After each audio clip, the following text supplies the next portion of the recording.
Hello बच्चों। आज मैं आपके सामने में एक चैप्टर डिस्कस करने जा रहा हूँ। इसका नाम है चिट्ठियों की अनूठी दुनिया। चिट्ठियों की अनूठी दुनिया। अनूठा शब्द समझ रहे हैं ना आप? अनूठा, यूनिक, स्पेशल, बहुत ही खास, अलग तरह की दुनिया। और ये जो चैप्टर है एनसीईआरटी क्लास सीबीएसई सिलेबस के बच्चों के लिए है और उनकी 8वीं क्लास के हिंदी से है। हिंदी किताब का नाम है वसंत भाग 3 और ये है चैप्टर नंबर 5। तो चिट्ठियों की अनूठी दुनिया, इस निबंध, इस एस्से के लेखक हैं अरविंद कुमार सिंह। तो सबसे पहले चैप्टर शुरू करने से पहले मैं ये चाहूँगा कि इस चैप्टर में जो कुछ ऐसे शब्द आए हैं जिनका आम जिंदगी में इस्तेमाल आप लोगों की आम जिंदगी में थोड़ा सा कम होता है, क्योंकि आजकल की दुनिया में तो हम लोग हिंदी से ज़्यादा अंग्रेजी का प्रयोग करते हैं और कई जगहों पर तो इंग्लिश का प्रयोग करते हैं।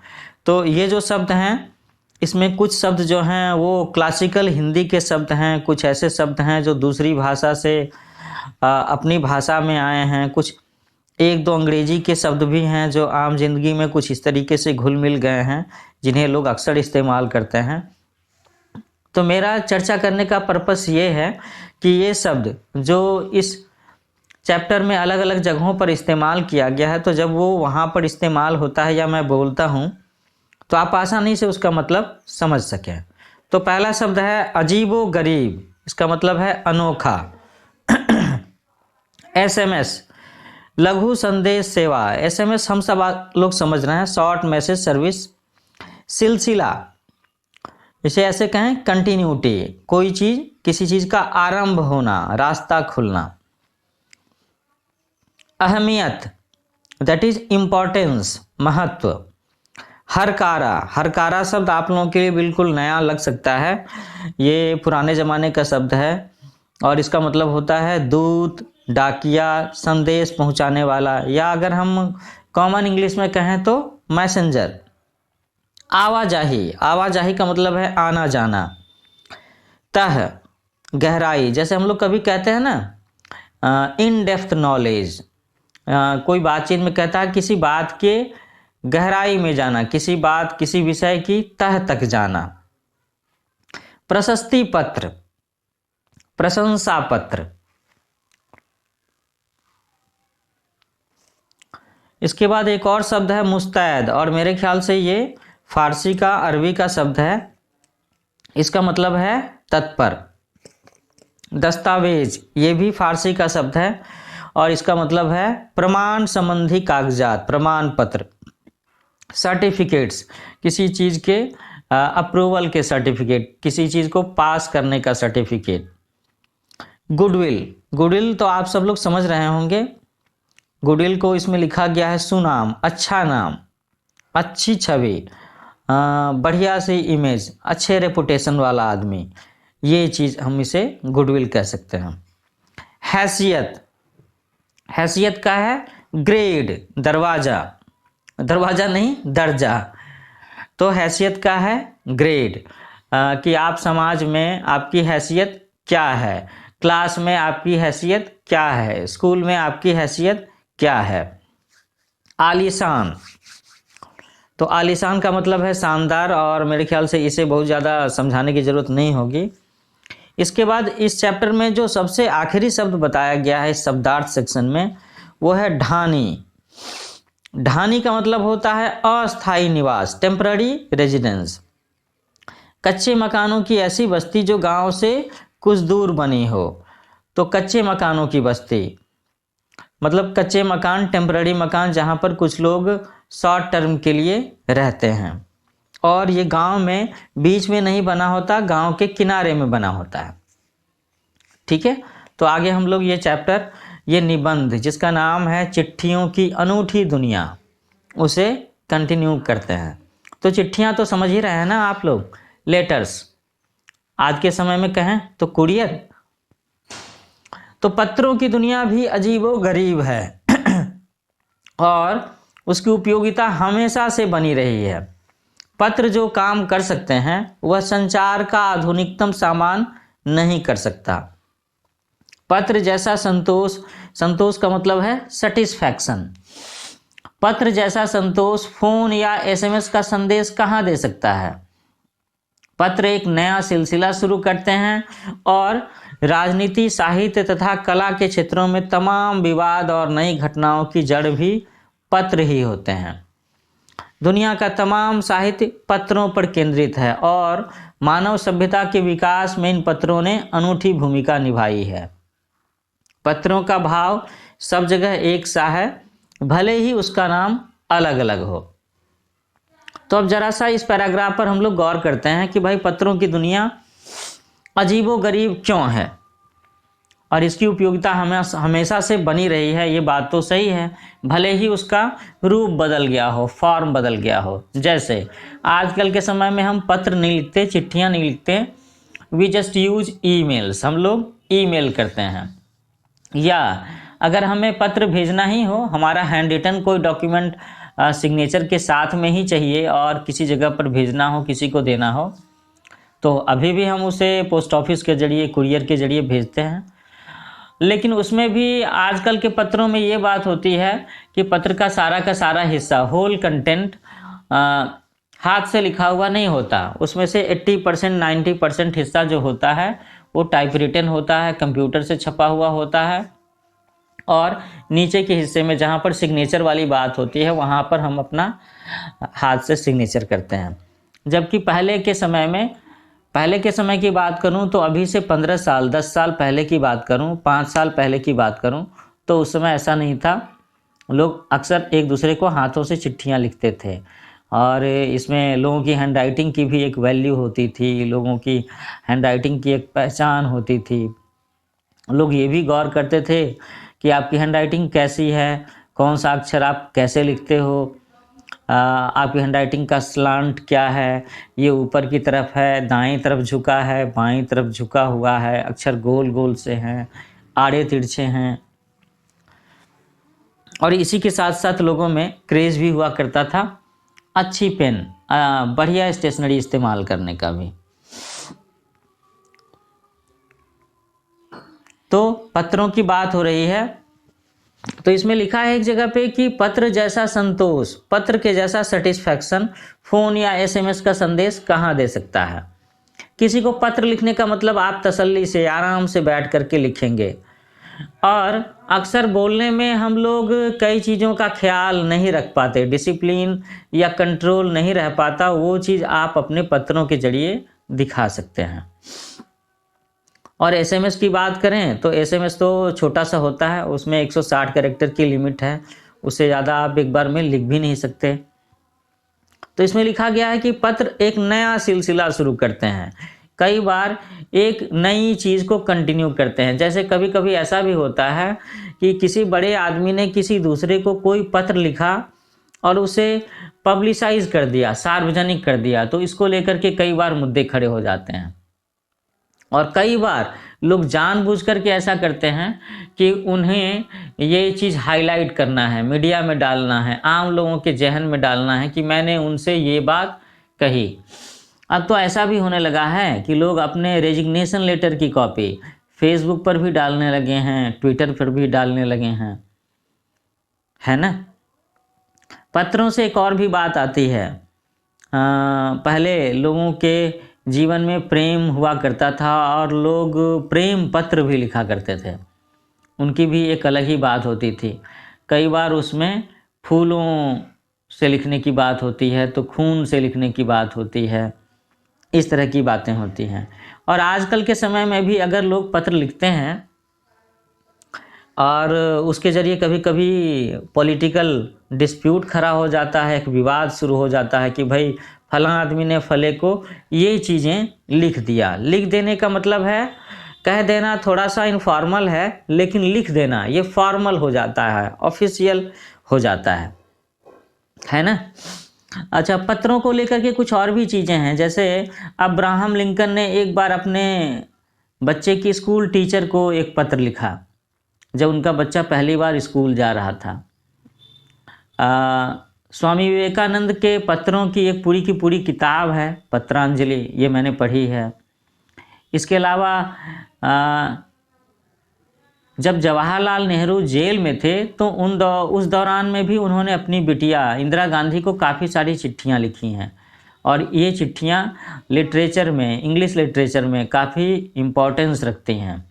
और अगर ये लेटर आज भी अगर हम पढ़ते हैं तो इसमें काफ़ी कुछ सीखने को मिलता है कि किस तरीके से एक गार्जियन, एक पेरेंट्स जेल में रह कर के भी अपनी बच्चे के बारे में इतनी सारी बातें सोचता है और इतनी सारी चीज़ों के जरिए सिखाने की कोशिश करता है, संदेश देने की कोशिश करता है, प्रेरणा देने की कोशिश करता है।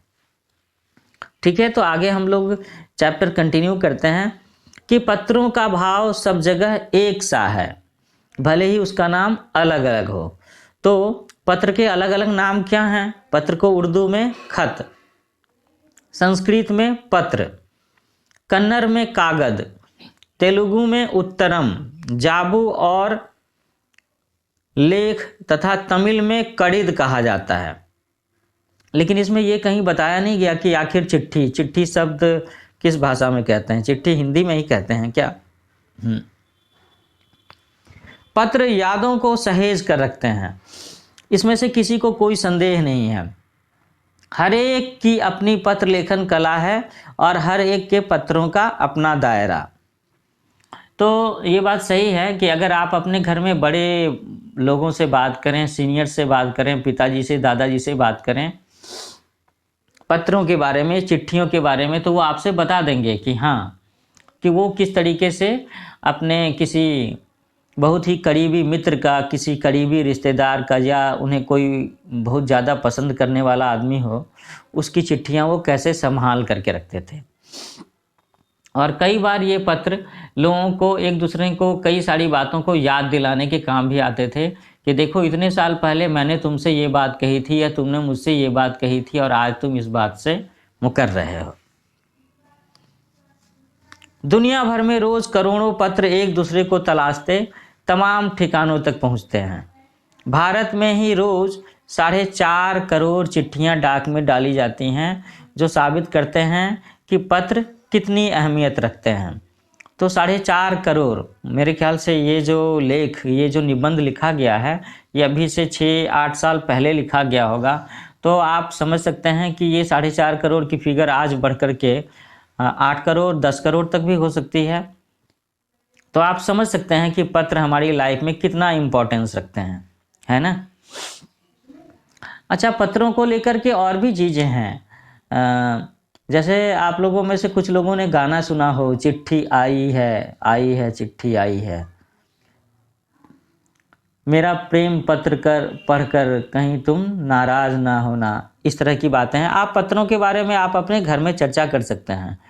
आपके घर में पेरेंट्स बता सकते हैं कि चिट्ठियों को लेकर के क्या क्या बातें हुआ करती थी। उसका फिल्मों में, जर्नलिज्म में, लोगों की ज़िंदगी में कितना इम्पोर्टेंस होता है। कई बार लोग अपने किसी करीबी के पत्र के इंतज़ार में क्या क्या चीज़ें करते हैं। वो रोज़ डाकिये से पूछा करते हैं कि क्या मेरी कोई चिट्ठी आई है क्या। पंडित जवाहरलाल नेहरू ने सन 1953 में सही ही कहा था कि हजारों साल तक संचार का सामान केवल हरकारे, ब्रैकेट में लिखा है रनर्स, या फिर तेज घोड़े रहे हैं। उसके बाद पहिए आए, पर रेलवे और तार से भारी बदलाव आया। तार ने रेलों से भी तेज गति से संवाद पहुंचाने का सिलसिला शुरू किया। अब टेलीफोन, वायरलेस और आगे रेडार, दुनिया बदल रहा है। तो यहाँ पर तार से मतलब है टेलीग्राम का, बेतार का तार। तो जवाहरलाल नेहरू ने 1953 में कहा था, और उनके कहने का ये मतलब है कि किस तरीके से कम्युनिकेशन के मीडियम के बदलने से लोगों की ज़िंदगी में क्या क्या परिवर्तन आया है। ये बहुत बड़े सामाजिक परिवर्तन के भी कारक रहे हैं, साथ साथ टेक्नोलॉजिकल डेवलपमेंट्स के भी सिंबल रहे हैं। उन्होंने बताया कि पहले मैसेंजर्स जाते थे चिट्ठियाँ लेकर के, फिर बाद में मैसेंजर्स घोड़े पर बैठ करके जाने लगे। उसके बाद में आगे चल कर के पहिए तो मैसेंजर या ये चिट्ठियाँ गाड़ियों से एक जगह से दूसरी जगह भेजी जाने लगी। फिर और बात हुई कि भाई चिट्ठियों को और भी जल्दी भेजना है तो रेलवे का इस्तेमाल किया गया। आगे चल करके तार की बात है, तो तार की बात है तो ये बात है टेलीग्राम के बारे में, टेलीग्राफिक कोड्स के बारे में, जो एक समय में अर्जेंट मैसेजेस भेजने के लिए सबसे बड़ा सोर्स रहा है, सबसे बड़ा मीडियम रहा है। और आजकल तो अगर इंटरनेट है तो आप बस ईमेल कर दो, है ना, बड़ी से बड़ी चिट्ठियाँ, बड़ी से बहुत बड़ा से बड़ा मैसेज भी एक जगह से दूसरी जगह आराम से और बहुत जल्द चला जाएगा, बशर्ते आपके पास में और उसके पास में मोबाइल सर्विस हो, इंटरनेट कनेक्टिविटी हो और आप दोनों के अपने अपने ईमेल आईडी हों। पिछली शताब्दी में पत्र लेखन ने एक कला का रूप ले लिया। डाक व्यवस्था के सुधार के साथ पत्रों को सही दिशा देने के लिए विशेष प्रयास किए गए। पत्र संस्कृति विकसित करने के लिए स्कूली पाठ्यक्रमों में पत्र लेखन का विषय भी शामिल किया गया। और ये बात सही है, अभी भी आपके इंग्लिश ग्रामर की किताब में या हिंदी व्याकरण की किताब में, इवन संस्कृत में भी पत्र लेखन से संबंधित 1 चैप्टर 2 चैप्टर हो सकते हैं। और अक्सर लिटरेचर के पेपर में, ग्रामर के पेपर में क्वेश्चंस आते हैं 5 से 10 नंबर के, कि आपको किसी को एक पत्र लिखना होता है। पत्र भी 2 तरह के हो सकते हैं लिखने को, एक फॉर्मल लेटर, एक इनफॉर्मल लेटर। इनफॉर्मल लेटर में हम उन लेटर्स को रखेंगे जहाँ पर वो पत्र आप अपने किसी दोस्त को, किसी रिश्तेदार को लिखते हैं, किसी व्यक्ति विशेष को लिखते हैं। और फॉर्मल लेटर, ऑफिशियल लेटर्स वो कहलाएंगे जिसमें आप पत्र किसी ऑफिस में, किसी ऑर्गेनाइजेशन को, किसी बिजनेस पर्पज से लिखते हैं, स्कूल में लिखते हैं एप्लीकेशन देने के लिए, है ना। तो भारत ही नहीं, दुनिया के कई देशों में ये प्रयास चले और विश्व डाक संघ ने अपनी ओर से काफ़ी प्रयास किए। क्या प्रयास किए कि लोग पत्र लेखन का काम करें, लोग चिट्ठियों से एक दूसरे को संदेश भेजें और अच्छी चिट्ठियां लिखें। विश्व डाक संघ की ओर से 16 वर्ष से कम आयु वर्ग के बच्चों के लिए पत्र लेखन प्रतियोगिताएं आयोजित करने का सिलसिला सन 1972 से शुरू किया गया। अब मुझे एक बार ये देखना पड़ेगा कि क्या ये कंपटीशन आज भी लाइव है, क्या अभी भी ये होता है, या आजकल के समय में ये प्रतियोगिता कहीं कन्वर्ट होकर के ईमेल राइटिंग कंपटीशन के रूप में तो नहीं हो गया। ये सही है कि खास तौर पर बड़े शहरों और महानगरों में संचार साधनों के तेज विकास तथा अन्य कारणों से पत्रों की आवाजाही प्रभावित हुई है, पर देहाती दुनिया में आज भी चिट्ठियों से ही चल रही है। फैक्स, ईमेल, टेलीफोन तथा मोबाइल ने चिट्ठियों की तेजी को रोका है, पर व्यापारिक डाक की संख्या लगातार बढ़ रही है। ये एक समझने वाली बात है और ये बात सही है कि आजकल के समय में, इंटरनेट के ज़माने में, ईमेल के ज़माने में, शहरों में, बड़े बड़े शहरों में एक दूसरे को चिट्ठियां लिखने का क्रेज़ काफ़ी कम हो गया है। अब लोग चिट्ठियां नहीं लिखते, फ़ोन पर ही कह देते हैं, लंबी से लंबी बात कह देते हैं, आधे आधे घंटे तक बातें करते हैं। लेकिन पत्र लिखने की जो बात है उसमें एक आर्ट है, उसमें एक सलीका है, एक डिसिप्लिन है, वो एक अलग बात है।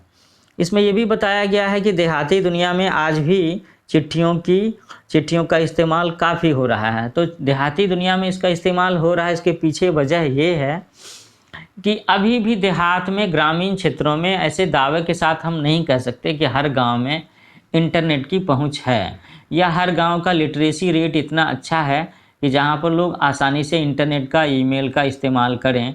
और देहात में रहने वाला एक भाई, मुंबई जैसे शहर में रहने वाले एक भाई या अपने किसी रिश्तेदार से आसानी से टेलीफोन पर बात कर सके, या उसे ईमेल के जरिए चिट्ठियां भेज सके, या ये सारे काम कर सकें। इसमें एक और भी बात लिखी है कि फैक्स, ईमेल और टेलीफोन तथा मोबाइल ने चिट्ठियों की तेज़ी को रोका है। तो बात सही है, प्रैक्टिकल बात है। लेकिन साथ साथ में व्यापारिक डाक की संख्या लगातार बढ़ रही है। व्यापारिक डाक की संख्या लगातार बढ़ रही है, इसके पीछे में ये भी है कि अब जैसे कई सारी यूनिवर्सिटीज़ में, ऑफिसेज में, LIC में, बैंक्स में, इन सब जगहों पर इस तरह का चलन है कि आप एक बार वहाँ जा कर के अपना काम रजिस्टर कर लेते हैं, उसके बाद का जो कम्युनिकेशन है उसके लिए बार बार आपको उस ऑफिस में जाने की, विजिट करने की ज़रूरत नहीं होती। बैंक आपके पास में चिट्ठियाँ भेजेगा, बैंक आपके सर्टिफिकेट्स भेजेगा, बैंक आपके FD के मैच्योरिटी के बारे में बताएगा। इसी तरह से LIC के बारे में है, पोस्ट ऑफिस के बारे में है, अन्य चीज़ों के बारे में है। तो इस तरह की, और साथ साथ में ये भी चीज़ बढ़ा है कि लोग पोस्ट ऑफिस के बजाय प्राइवेट कुरियर का इस्तेमाल ज़्यादा करने लगे हैं, क्योंकि उसमें उन्हें एक बात दिखती है कि जो प्राइवेट कुरियर वेंडर होते हैं वो सामान को, मेल को, डाक को जल्दी पहुंचाते हैं, जबकि डाक व्यवस्था, पोस्टल डिपार्टमेंट सरकारी व्यवस्था है। तो इसमें कहीं ना कहीं लोगों के मन में ये होता है कि ये ढीला ढाला विभाग हो सकता है। जो चिट्ठी 3 दिन में डाक खाने में आ गई, वो क्या पता मुझे 5वें दिन घर पर, 6ठे दिन घर पर मिलेगी या नहीं मिलेगी। तो आगे बात करते हैं कि जहाँ तक पत्रों का सवाल है, अगर आप बारीकी से उसकी तह में जाएं तो आपको ऐसा कोई नहीं मिलेगा जिसने कभी किसी को पत्र न लिखा या न लिखाया हो, या पत्रों का बेसब्री से जिसने इंतजार न किया हो। आजकल के जनरेशन में मैं ऐसा कह सकता हूँ कि जिन बच्चों की उम्र 15 साल से कम है, तो शायद उनमें से किसी ने किसी को चिट्ठी ना लिखी हो, या जिसके नाम से चिट्ठी ना आई हो, लेकिन उनके घर के बड़े लोगों ने, जो लोग 15 साल से ऊपर के हैं, उन्होंने चिट्ठियां जरूर लिखी होंगी, उनके पास चिट्ठियां आई भी होंगी। चिट्ठियां ना सही, मुझे लगता है ग्रीटिंग कार्ड का क्रेज़ तो रहा ही है, जब लोग एक दूसरे को भेजा करते थे। हमारे सैनिक तो पत्रों का जिस उत्सुकता से इंतजार करते हैं उसकी कोई मिसाल ही नहीं।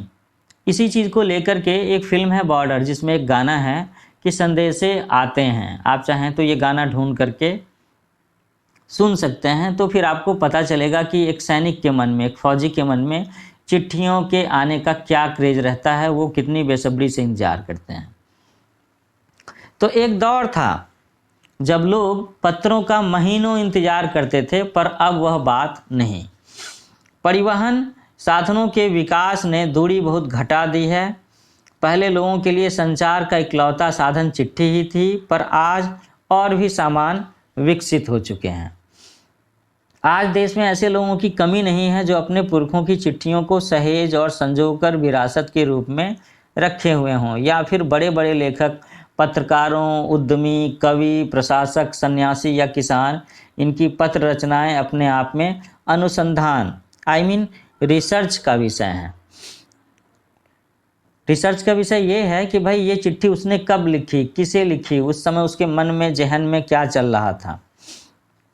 अगर आज जैसे संचार सामान होते तो पंडित नेहरू अपनी पुत्री इंदिरा गांधी को फ़ोन करते, पर तब पिता के पत्र पुत्री के नाम नहीं लिखे जाते, जो देश के करोड़ों लोगों को प्रेरणा देते रहे हैं। मैंने थोड़ी देर पहले अभी कहा था ना कि जवाहरलाल नेहरू ने अपनी पुत्री इंदिरा गांधी को काफ़ी सारी चिट्ठियां लिखी थी जेल से। हालांकि मुझे लगता है अभी भी जेल में कैदियों को फ़ोन रखने की इजाज़त तो नहीं है, कुछ एक स्पेशल केस में ऐसा हो सकता है। पत्रों को तो आप सहेज कर रख लेते हैं, पर SMS संदेशों को आप जल्दी ही भूल जाते हैं। गौर करने वाली बात है। कितने संदेशों को आप सहेज कर रख सकते हैं, और वो भी तब जब लोग आजकल हर दूसरे साल, हर तीसरे साल मोबाइल बदलते हैं, और कई बार तो लोग मोबाइल नंबर भी बदलते हैं, सिम कार्ड्स भी बदलते हैं। तमाम महान हस्तियों की तो सबसे बड़ी यादगार या धरोहर उनके द्वारा लिखे गए पत्र ही हैं। भारत में इस श्रेणी में राष्ट्रपिता महात्मा गांधी को सबसे आगे रखा जा सकता है। दुनिया के तमाम संग्रहालय जानी मानी हस्तियों के पत्रों का अनूठा संकलन भी हैं।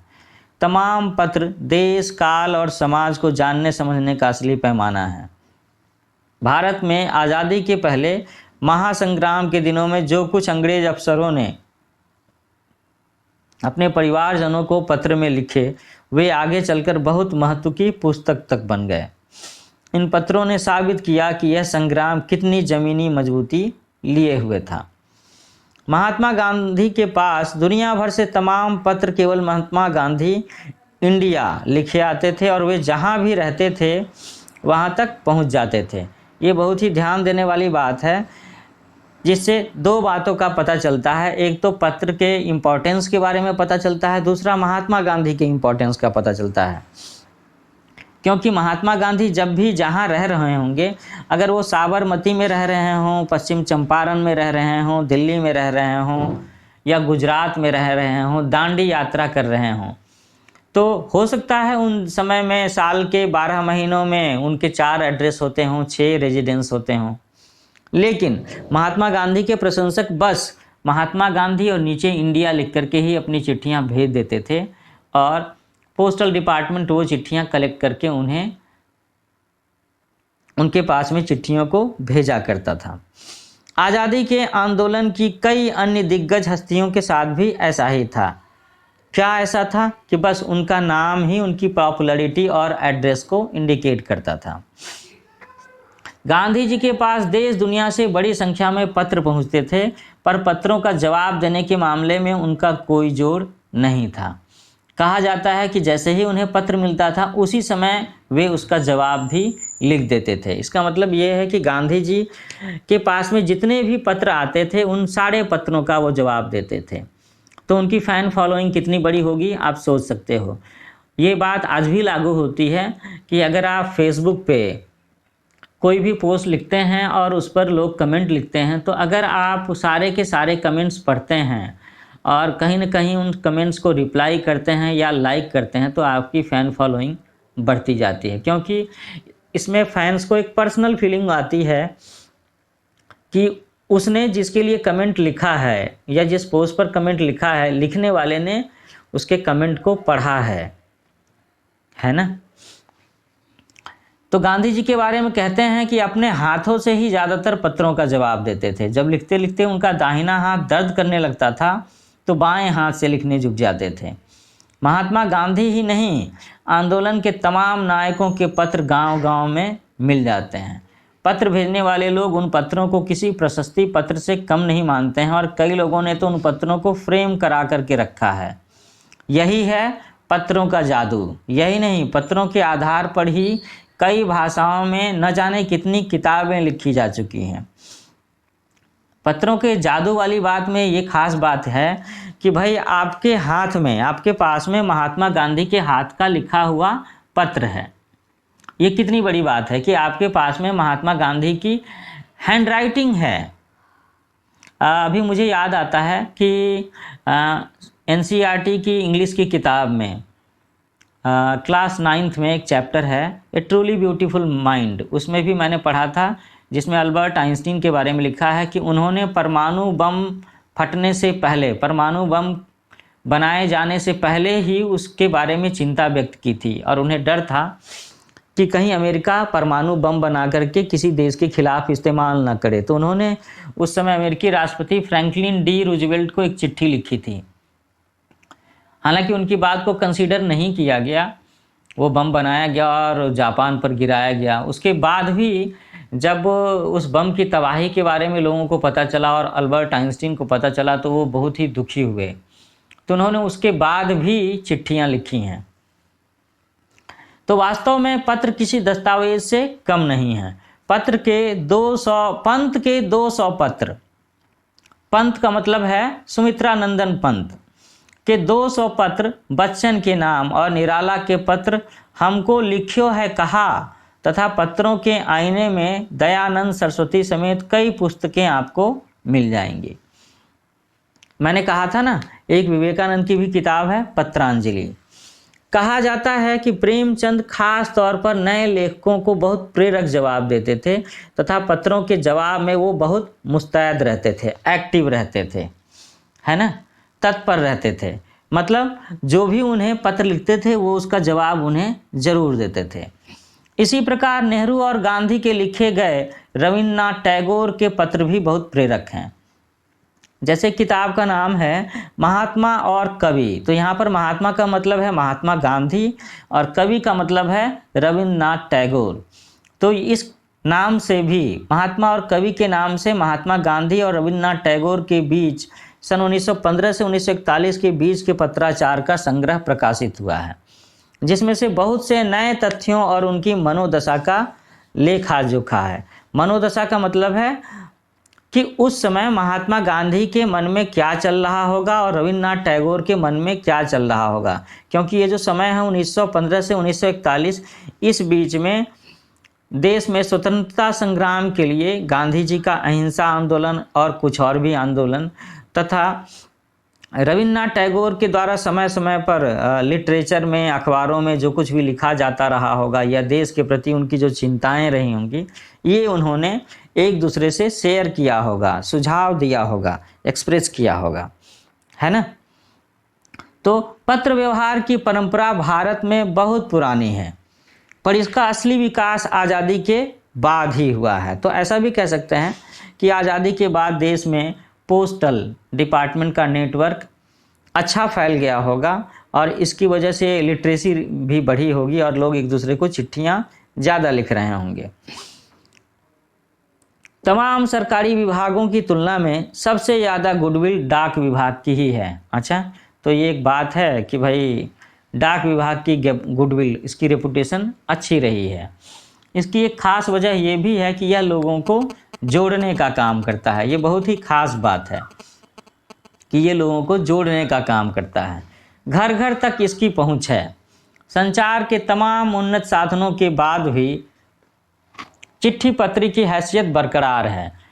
शहरी इलाकों में आलीशान हवेलियां हों या फिर झोपड़पट्टियों में रह रहे लोग, दुर्गम जंगलों में से घिरे गांव हों या फिर बर्फबारी के बीच जी रहे पहाड़ों के लोग, समुद्र तट पर रह रहे मछुआरे हों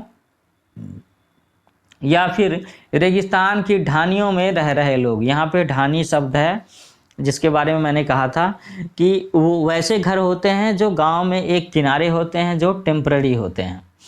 आज भी खतों का ही सबसे अधिक बेसब्री से इंतजार होता है। तो यहाँ पर एक और भी बात है कि जिन जगहों पर ट्रांसपोर्ट की फैसिलिटी नहीं है, जो अभी भी अच्छी तरीक़ों से सड़कों से या रेलवे के नेटवर्क से नहीं जुड़े हैं, उन जगहों पर भी पोस्टल डिपार्टमेंट की एक्टिविटी रही है। लोग वहाँ भी चिट्ठियाँ लिखते हैं, वहाँ भी डाकघर है।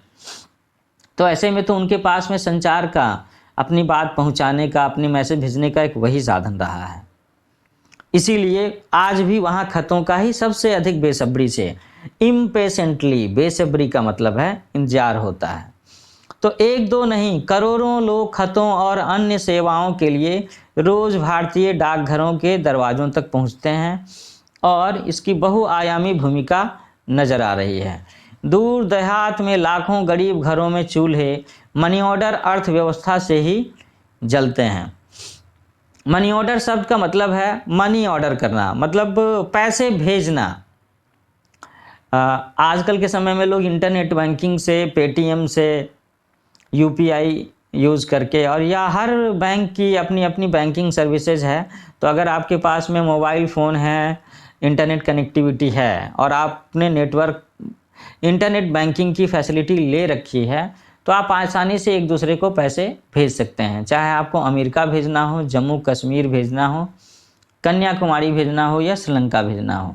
लेकिन अभी भी ऐसे जगह जहाँ पर संचार का साधन नहीं है, जहाँ पर टेलीफोन सर्विस नहीं है, जहाँ पर मोबाइल नहीं है, इंटरनेट नहीं है, और उस गांव में रहने वाला कोई पढ़ा लिखा या कोई मेहनतकश मजदूर दूर कहीं शहर में रहता है, तो आज भी वह मजदूर, वो पढ़ा लिखा बंदा अपने गांव में, अपने माँ बाप के पास में, अपने बच्चों के पास में हर महीने, हर तीसरे महीने अगर पैसे भेजता है तो मनी ऑर्डर से ही भेजता है। और ये मनी ऑर्डर सर्विस डाक विभाग के द्वारा ही चलाई जाती है, उसके ज़रिए ही एग्जीक्यूट होती है।